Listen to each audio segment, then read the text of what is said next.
I have returned. It's been a while since I've made any visual content for you all. Life, lockdown, such and such.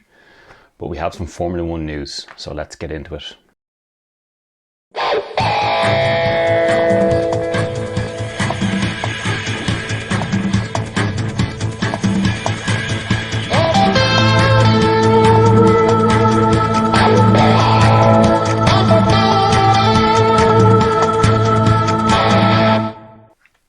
I love that old intro, that old Formula One intro. Just brings me back to my youth. So, Formula One news. I'm sure, as most of you have probably heard, Sebastian Vettel and Ferrari have decided they're going to part ways at the end of the 2020 season, if the 2020 season kicks off at all. Yeah, shame. It promised so much, but really didn't deliver. Partly his fault, he made some mistakes. Partly the team just didn't have enough to take the fight to Mercedes. But also it raises the question then, who is going to fill his seat come 2021? So I'm going to go through pretty much everyone who's currently on the Formula One grid and a few other contenders who might be in with a shout. So we're going to go from the back of the grid forward. So last year's losers, as we shall put them, sad to say, Williams. So there are two drivers. So Nicholas Latifi, who's their new signing. Did he win the Formula 2 championship last year? I think he did. I don't know. Anyway, he's basically a pay driver. His dad's a billionaire, and he comes with a lot of backing from RBC, Canadian Bank, and a few other places. It took him a few years to get the Formula 2 championship. So I don't see that being in any way a possibility. Their other driver, George Russell, who's like the up-and-coming British hot shoe, really consistent. He was the Formula 2 champion. No, he was the Formula 2 champion in 2018, sorry. So he's got a lot of talent, but don't see him going to Ferrari because he's a Mercedes junior driver. So I think he's just going to stay at Williams for another little while until a seat opens up at Mercedes or one of Mercedes affiliated teams. So I don't see that one happening. Then we've got Haas, Roman Grosjean. He could be a good number two driver. Ferrari like to kind of, without saying it publicly, they would like to have a clear number one and number two. Would Grosjean want to be a actual clear number two driver? I don't think he'd suit that, and he can get too hot-headed. And to be honest, I think Roman's had his chance at Formula One. If Haas don't keep him, even though there's that relationship, they do supply a lot of parts, including their engines, to Haas. I don't see him having any chance of a Ferrari drive. Kevin Magnussen, again, so the Haas links with Ferrari surely give him some sort of opening, but he's a bit punchy. I don't see him working well with Leclerc. The two of them are quite feisty young drivers, and that could get messy. Again, he wouldn't want to be a number two. So I don't see Magnussen being on the cards. So then we have Alfa Romeo. So obviously there's a clear tie between Alfa Romeo and Ferrari, essentially a Ferrari junior team. So Antonio Giovinazzi, he's Italian, which that's a good start for him. He was part of the Ferrari junior program. He was also the reserve driver in 2018, I think it was. So he certainly got lots of things that would help his cause. There would be enough of a performance gap where he could be a clear number two to Leclerc without them having to actually state that publicly. Has he proved enough to be a Ferrari driver though? Not too sure. But I definitely of the people we've gone through so far, he's probably got the best shot so far. And then of course there's Kimi. Kimi's getting old now. Kimi's 41. By far and away the oldest driver on the grid. But he's still quick. He was at Ferrari once, won a championship, left, came back, didn't have a great time, and now he's left again and he's at Alfa Romeo. Would he come back? Maybe, for the right amount of money, I think. He loves racing still. I think he'd happily, be a quote-unquote number two driver and probably show Leclerc the odd pair of legs sometimes. Who knows? So bit of a curveball, probably won't happen, but Kimi going back to Ferrari again would be a nice story. Who was after Alfa Romeo? Oh, Racing Point, who are going to become Aston Martin Formula 1 as of next year, because Lance Stroll owns Racing Point and he's also invested heavily in Aston Martin. That's going to become Aston Martin Formula 1. So, Lawrence Stroll, who's the father of Lance Stroll, is the person who did the investing. Lance Stroll is his son, who's the racing driver driving for Racing Point, soon to be Aston Martin. Lance Stroll was a member of the Ferrari Junior program back in the day, and his dad does have some affiliation with Ferrari. He has a lot of very rare and expensive Ferraris.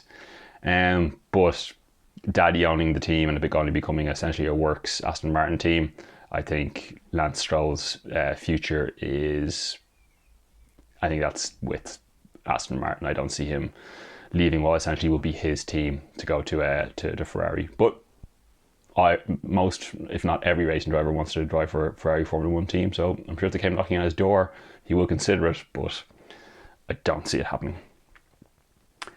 Sergio Perez, the other person in Racing Point.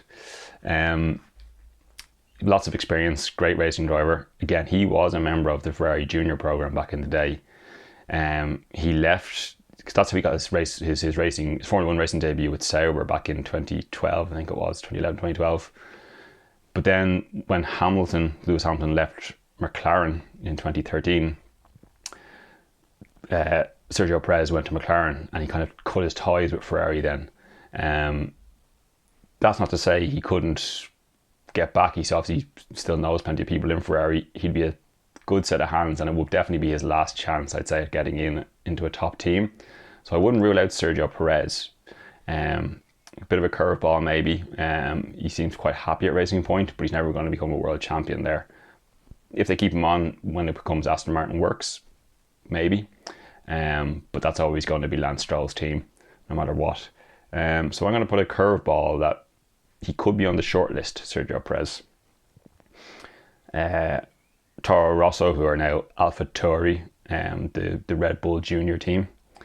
Danny Kvyat, again, after he was unceremoniously booted out of Formula 1, essentially, after a good stint at Toro Rosso, then promoted to Red Bull, and then that went a little bit awry. They promoted Max Verstappen, booted him back to Toro Rosso, where he was then let go, and then re-employed by Toro Rosso, now AlphaTauri.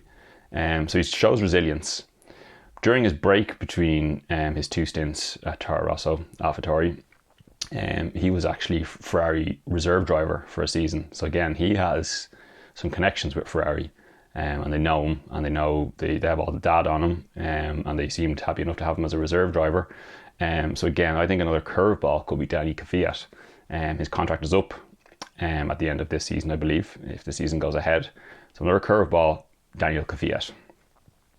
Their other driver, Pierre Gasly, again, he had a similar issue to Daniel Kvyat. He was promoted to Red Bull, didn't work out too well, and then he was demoted back to Toro Rosso. But he held it together, and he had a good second half of the season with Toro Rosso last year, and he raised everyone's eyebrows when he pulled off an incredible second place at the Brazilian Grand Prix last year, dragging to the line with Lewis Hamilton. So he shows he's got tenacity. Is he on Ferrari's radar? I don't know. I don't think he's proved himself enough, and he hasn't got enough connections. But saying that, he's French, although Leclerc's a Monegasque. We'll gloss over that for a second. He's good friends with Leclerc, so they could work very well together. But two young hot shoes, it might not work. And as I say, I don't think he's proved enough to become a Ferrari driver. So probably not. Who we got then? Renault. So Esteban Ocon, who's coming back to Renault after a season away from Formula 1. When he was with Force India Racing Point, soon to be Aston Martin. No links to Ferrari. I think he's signed a couple of years with Renault. He's French, so don't see him moving from there. And he's a he likes to get his elbows out, and he's young and he's hungry. So him and Leclerc together, I think, would be too messy. So I don't see that one happening at all. And probably the most likely one so far is Daniel Ricciardo. We all love Daniel Ricciardo. What a sweetheart. A marketer's dream. He's clearly quick. He's a proven race winner. He has a loose Italian connection. His mother's parents were Italian, hence the Ricciardo name. So maybe he's certainly on Ferrari's radar, and I think he would jump at the chance to go to Ferrari, because it'll probably be his last chance of getting into a top team and getting a championship under his belt. So we'll see. The only thing is he won't be going to Ferrari with anything in his contract to say he'll be a number 2 or asked to be a number 2 driver. Personally, I would love to see Daniel Ricciardo at Ferrari. So there's a strong possibility there that Daniel Ricciardo could end up at Ferrari. We shall see how that goes. And then we come to Red Bull. So Alex Albon, he was the one who promoted from Toro Rosso and filled in Pierre Gasly's seat when Pierre Gasly was demoted into Red Bull. And he really proved his worth, so much so that Red Bull have just decided to keep him on again for this season. Again, if the season goes ahead. Again, he showed some really good pace. He could have won the Brazilian Grand Prix last year, the one where Gasly finished second, only for Hamilton punted him off. But again, no ties to Ferrari, and I think Red Bull will like to hang on to him for a while, because he's good, but he's not nipping at the heels of their lead driver, Max Verstappen. So I think that's fine, and I just don't think he's on Ferrari's radar. And then obviously Max Verstappen, he signed a 3-year. I think he's signed until 2023 with Red Bull. It's basically his team. He's clearly their number 1 driver, and it would just be a bit of a sidestep for Max Verstappen going from Red Bull to Ferrari. I don't see the benefit, and him and Leclerc too evenly matched from what we've seen so far. I just think it would get very messy. So I don't see Max going to Ferrari whatsoever. And then Mercedes, Bottas. Some people are saying Bottas might go to Ferrari. He's clearly shown he's a very good number 2 driver with his stint at Mercedes. But I think Mercedes are going to do everything in their power to keep Bottas, because the dynamic he has with Lewis Hamilton is working absolutely perfectly. So I don't see them wanting to mess with that at all. So I don't see it. And then there's obviously Lewis Hamilton. There's been rumours about Lewis Hamilton going to Ferrari for I don't know how long now. I don't see it happening. I don't see him leaving Mercedes. He has too much of a good thing. But at the same time, him going to Ferrari and succeeding would cement his status as being possibly, arguably, the greatest racing driver of all time. Does he want that challenge? Does he want that mantle? Maybe. I don't want to see it. I'm not a Lewis Hamilton fan. He's an amazing racing driver, but I just think he's too clean cut. He's boring. Basically, that's the way I put it. I like my racing drivers to be a little bit controversial, and he just isn't. I'm not a fan. And being a Ferrari fan, I don't want to see it. It could happen. It'll be one of those incredible stories for Formula One. Don't get me wrong. It'll be interesting to see.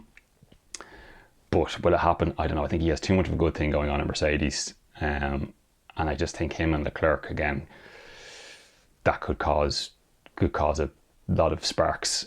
So everything at Mercedes, I think, is just going to stay as it is because they have a good thing and they're not going to mess with it. And then we've got some curveballs. So Ferrari have a few possibles in their junior program. Callum Elliott, who's in Formula 2, Robert Schwartzman are in Formula 2. They're showing good things, but I don't think they're going to promote a young driver.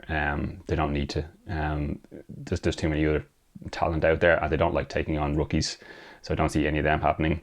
Arthur Leclerc, who's Charles Leclerc's brother, that would be interesting to have 2 brothers at Ferrari, but again, not experienced enough and he hasn't proven himself enough, I think, to even be considered.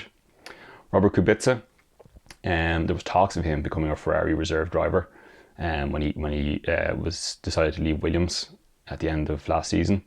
I think he'd happily be a number 2 driver at a top team. I think he knows his limitations now, his physical limitations with his injury, but a bit of a curveball. Although he is at Alfa Romeo as a reserve driver, so he does have some connections with Ferrari there.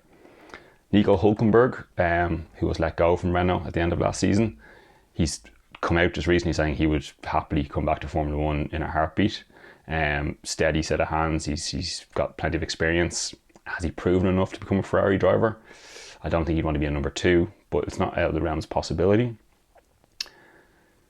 Mick Schumacher, again, he's Ferrari Junior. He's Michael Schumacher's son. A lot of legacy there. We don't even need to get into the details there. I think everyone knows the connections. But again, I don't think he's done enough to make it to a Ferrari seat straight away. He might be in Formula 1 next year in Alfa Romeo, but he won't be a Ferrari next year. It's too soon. And then the biggest curveball, but I think probably has potential to be true, Fernando Alonso coming out of retirement and going back to Ferrari. He went back to McLaren after that crazy season in 2007. No one ever saw him going back to McLaren after the shitstorm that happened there between him and Hamilton and Ron Dennis and everything. But he went back and it seemed to go well. He didn't leave Ferrari on particularly bad terms. I think Alonso would only come back to Formula 1 at a top team. And I think he would do anything to have the chance at winning another championship, because he left with unfinished business. He's still young enough. He's definitely still quick enough. And I think that would be the story. That would really ignite some excitement into Formula 1. So it's a curveball, but I would love to see it. And then what if Vettel himself? Well, from his statement that he released, basically saying he wants to focus after all this, the global pandemic has made him refocus and rethink things. And he's got a wife, he's got a couple of young kids. He's certainly got plenty of money in the bank. So I get from the statement that he released that he's just going to retire, or at least take a sabbatical. Martin Brundle tweeted that Sebastian is talking to a couple of teams. Who they are, it's hard to say. Some people are saying, I didn't mention McLaren. Some people are saying that Carlos Sainz is the top, the leading candidate to go to Ferrari. I don't know why. He's certainly a great racing driver. He's really proved his worth in the last couple of seasons. He's grown a lot. I just personally don't see it. I just think he'd be too close to Leclerc. He'd be a marketing dream, don't get me wrong. But I'm not part of the Formula 1 circus. I'm really a fan looking in from the outside. So some people are saying that Vettel's going to swap with Sainz. We shall see. I don't know. And then obviously they have Lando Norris, but I think he's long term at McLaren. He's part of their junior program. He's still a rookie. I don't see him going to McLaren. So yeah, I think Vettel. So maybe there's that move to McLaren, a swap with Sainz, but I think he's just going to retire. I don't see why he would move to a lesser team. He's got four world championships under his belt. I just think he'd do more damage than good if he was to move to another team. But we shall see. It's very interesting. It's a nice little bit of. It's sad to see Sebastian go, but it's a nice little ray of sunshine in this lack of live sport. And something for us all to talk about. And silly season has begun, so we shall see. So I hope you enjoyed this video. I hope you're all keeping safe and well. As you can see, my quarantine facial hair and head hair is coming along nicely. But yeah, I hope everyone's safe and well, and I hope to get into more regular videos. I hope to bring you an update on the beautiful E39 5 Series, hopefully this week. But I'll talk to you again soon. God bless.